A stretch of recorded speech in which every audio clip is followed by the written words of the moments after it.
Now, CNN's Dr. Sanjay Gupta on assignment for 60 Minutes. There's a new front in the war on drugs, and it's not the kind of drugs you might think. We're not talking about cocaine, heroin, or methamphetamines. This is about drugs that could wind up in your medicine cabinet. Counterfeit prescription drugs, made with cheaper, sometimes even dangerous ingredients, such as highway paint, floor wax, boric acid. Criminal counterfeiters will go to any length to evade detection. We found a shadowy network of criminals with made-up names, constantly changing locations, and lots of money. An estimated $75 billion a year. The story will continue in a moment.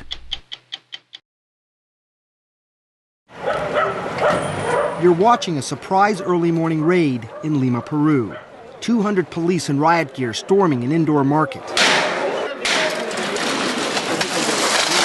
Their target? Counterfeit prescription drugs. And they found them everywhere. There were crude packaging machines and silk screens with imprints of actual name-brand drugs. Hundreds of thousands of counterfeit medicines collected from that raid were traced back to this house. Through a back door and down a narrow hallway, we found a tiny, squalid patio that was actually a fake drug factory, turning out an astonishing number of counterfeit medications. Peruvian police were led here by someone you wouldn't expect, John Clark, from the American drug company Pfizer. I'm looking at this pan with these pills in it. This stuff is going to get into people's medicine cabinets around the world.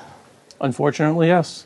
Clark heads up a global security team assembled by Pfizer, former FBI, Homeland Security, and narcotics agents who work with local police to track down criminals around the world. Counterfeit operations like these are costing drug companies millions of dollars a year. This has Pfizer written all over it. And it's even got the newer Pfizer emblem with the little slant on it and stuff. I mean, from the packaging, you'd never know.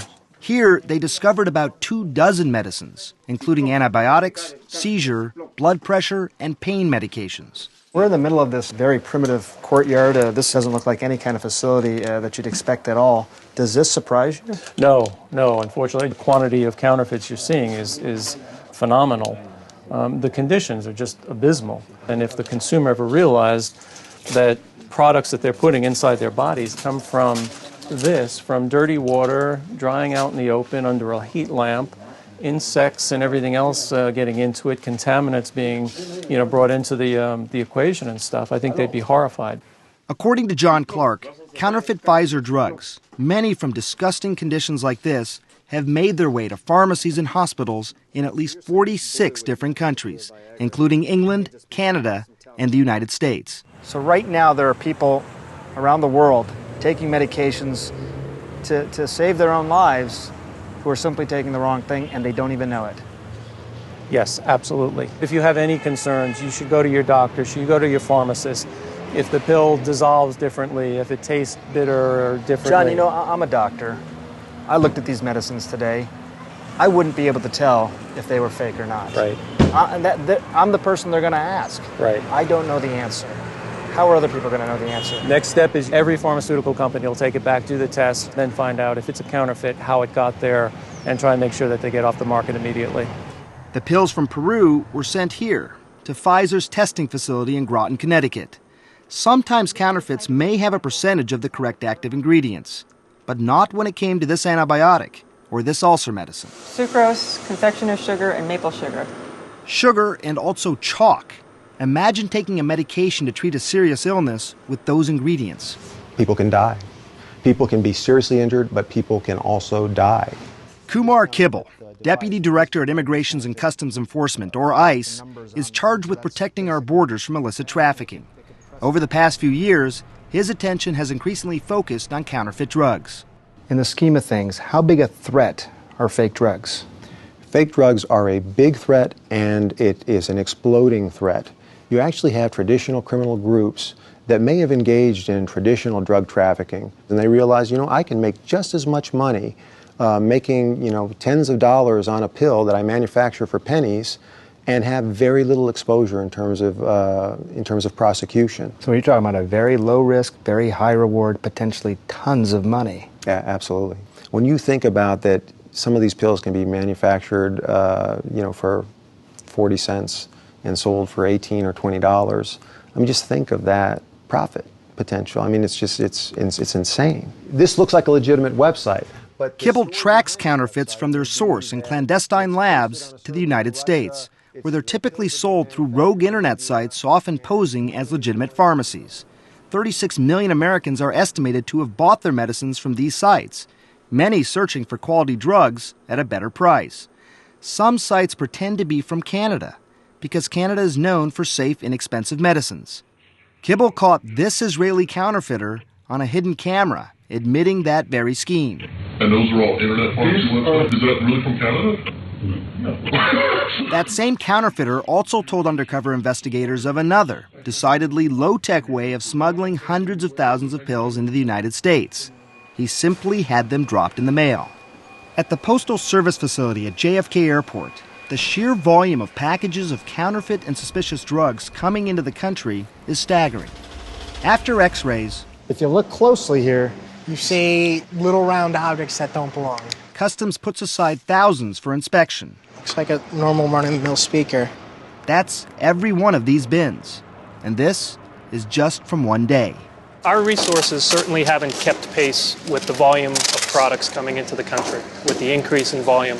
The Food and Drug Administration's David Elder told us when they do find a fake drug, they're often forced to ship it back to the sender.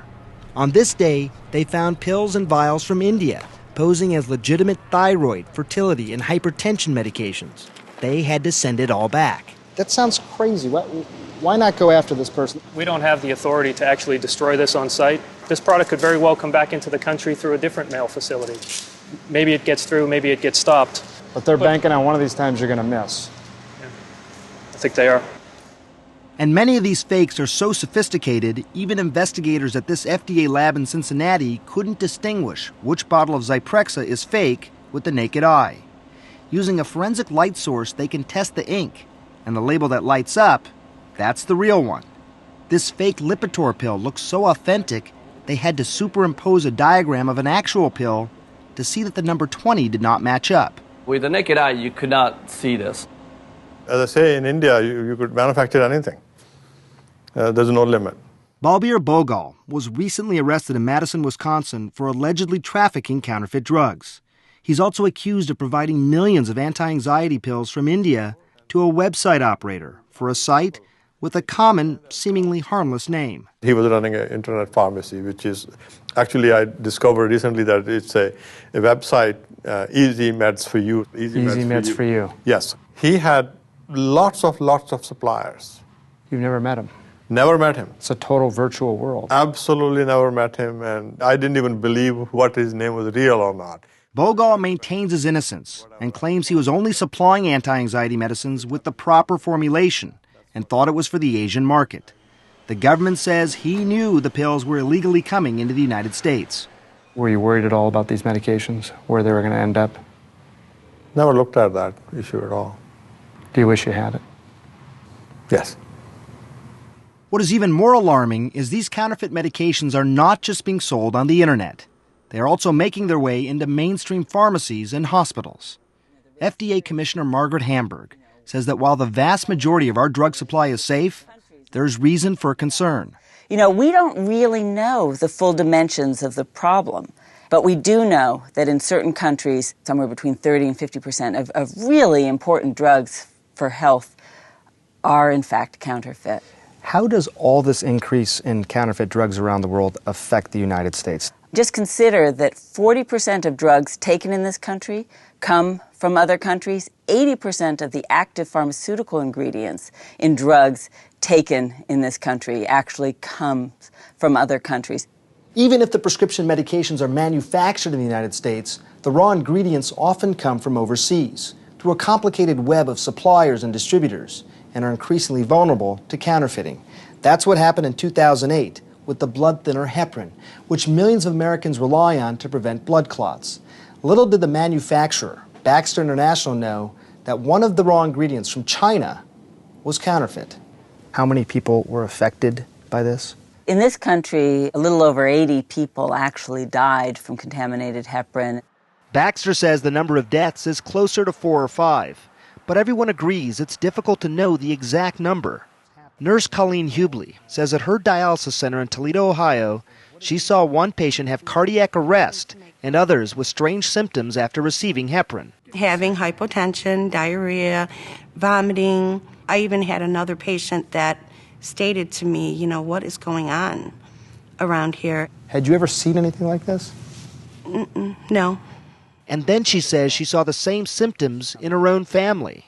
She says her husband Randy and her mother-in-law, both regular users of heparin due to chronic kidney disease, had bad reactions and died within a few days. Baxter, which is being sued by Colleen Hubley and others, disputes that and says the serious underlying medical conditions of her family and patient, quote, much more likely caused their deaths. You lost one of your patients, your mother-in-law, and your husband Randy. Within a month or so. Gone. Colleen Hubley says she never imagined heparin could be counterfeit. You really counted on that heparin Yes, being we perfectly did. fine. And I don't know if in my nursing career I'll ever take anything for granted again. Baxter's CEO told Congress that he deeply regretted what had happened. The company told us in a letter that the counterfeit ingredient so closely mimicked heparin that it was able to evade the quality control systems and regulatory oversight of more than a dozen companies and nearly a dozen countries. 3 years later, FDA Commissioner Hamburg told us they're still struggling to get to the bottom of it. Do you know who perpetrated this crime with the heparin contamination or exactly how they did it? We do not know the answer to that question. Despite what happened with heparin, most of the ingredients in our medicines today still come from other countries, including China and India, which have notoriously weak regulatory systems. The FDA only inspects about 12% of overseas facilities a year. Everyone's concerned. It's hard to regulate. It's potentially problematic, even deadly. Why does it continue to happen? I think that we live in a globalized world, and components of all kinds of products are going to come from all over the world. It's cheaper over there. It's economics. It is economics for the companies. I do believe that we can do an enormous amount to strengthen the safety of the supply chain. Drug companies say they already have their own systems in place to protect their supply chains. But they also have to worry about those clandestine labs, like the one we saw in Peru, which are popping up all around the world, according to Pfizer's John Clark. And if there are no consequences for those doing this, then there's no disincentive not to just go back and do it again once you're caught. I mean, the profit on illegal medicines is just phenomenal. And catching them isn't easy. At the lab in Peru, police arrested a messenger, but the kingpin of the counterfeit drug operation had slipped away. What do you think, John? Are they going to find this guy? They'll be lucky if they do.